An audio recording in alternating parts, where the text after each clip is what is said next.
Hey everyone, welcome back to my channel. Today's story is one of those moments that starts with humiliation, but ends with poetic justice. My name's Ryan, I'm 32, and this happened 2 years ago. A day that taught me that class doesn't come from degrees, but from character. I work as a senior technician in a big architecture firm. I'm not the kind of guy who wears a suit every day. More of a rolled up sleeves, grease on the hands kind of worker. But I'm good at what I do. My coworker, Adam, was the firm's golden boy, top architect, charming, smooth talker. We started working together on a big city project, and somehow, despite the difference in positions, we clicked. He respected how I solved problems others couldn't, and I admired his creativity. We became friends, or at least I thought we did. One Friday evening, after months of late-night deadlines, he invited me to his house for dinner. "You've earned a real meal, man," he laughed. I hesitated. I wasn't exactly comfortable in fancy social settings, but he insisted. So I went. His home was huge, marble floors, a wine bar, and that scent of money in the air.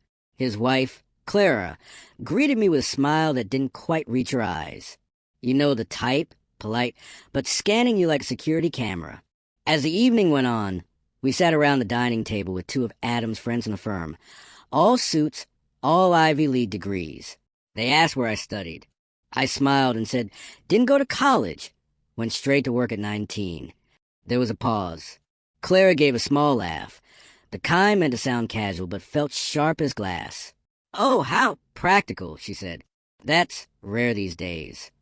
One of Adam's friends chuckled awkwardly. I brushed it off, tried to stay polite, even complimented her cooking. But she wasn't done. When dessert came, she turned to Adam and said, "Honey, it's sweet that you mentor people like Ryan. It must be exhausting to carry so much on your shoulders." That stung. Adam looked embarrassed. He tried to change the subject, but she went on. "I just think it's nice when people without formal education find opportunities. You know, social exposure." The room went silent. She smiled, sipping her wine like nothing happened. I could feel my face burn, but I forced a smile. "You're right," I said calmly. "Exposure can teach you a lot, even about people." After that, I stayed 15 more minutes, then quietly thanked Adam for dinner and left. I walked home that night replaying every word she'd said. It wasn't just insult. It was pity disguised as politeness. And I decided right then, I wouldn't fight her with words. I'd fight her with silence and success. Over the next 6 months, I worked harder than ever. I poured myself into designing an automated safety system that could detect architectural faults before construction, something that could save millions in losses. The idea was risky and management didn't believe in it, but I did. I built a prototype using my own savings, filed a patent, and quietly pitched it to an international engineering company that happened to be scouting local innovations. A month later, I got the call. They wanted to buy my design for $4.6 million. They offered me a position as their technical director. Overnight, everything changed. I resigned from my job at the firm quietly, without fanfare. Adam looked shocked when I handed him my notice. "Ryan, what happened?" he asked. I smiled. "Just found a new project, one that believes in me." A few weeks later, the company made a public announcement. My invention made headlines in every architecture magazine in the city. My picture was everywhere.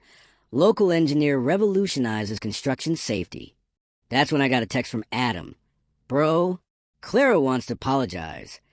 I ignored it, but fate had other plans. The following month, our firm was invited to an industry gala, and so was my new company. When I walked into that ballroom, in a tailored suit, people actually turned their heads. Not because of money, but because they remembered me as the quiet technician. Adam spotted me first. His face lit up. "Ryan," he said, shaking my hand. "You look great, man." Then Clara appeared beside him. She froze when she saw me.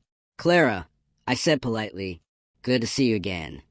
She gave that same tight smile, but this time it trembled. "Ryan, congratulations on your success. We read about your project." I nodded. "Thanks. It's funny, isn't it? A little social exposure can go a long way." Her face flushed crimson. Adam coughed awkwardly. The director of the event approached me just then, saying, "Mr. Hayes, we'd love for you to say a few words about your innovation." I stepped up to Mike, glanced at the crowd, and yes, at Clara, and said, "I never had the privilege of higher education, but what I did have were people who underestimated me. Sometimes that's the best motivation you can get." Applause filled the hall. Clara didn't clap. Adam did, quietly, maybe even proudly. And that night I realized I didn't need revenge. I didn't need to prove anything.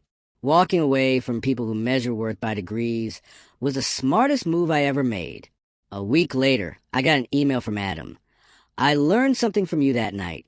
Respect isn't about titles. I'm sorry for not standing up for you." I replied simply, "It's okay. We both learned something." Now, whenever I hire people, I never ask where they studied. I ask how far they're willing to go to learn. Because paper fades, character doesn't.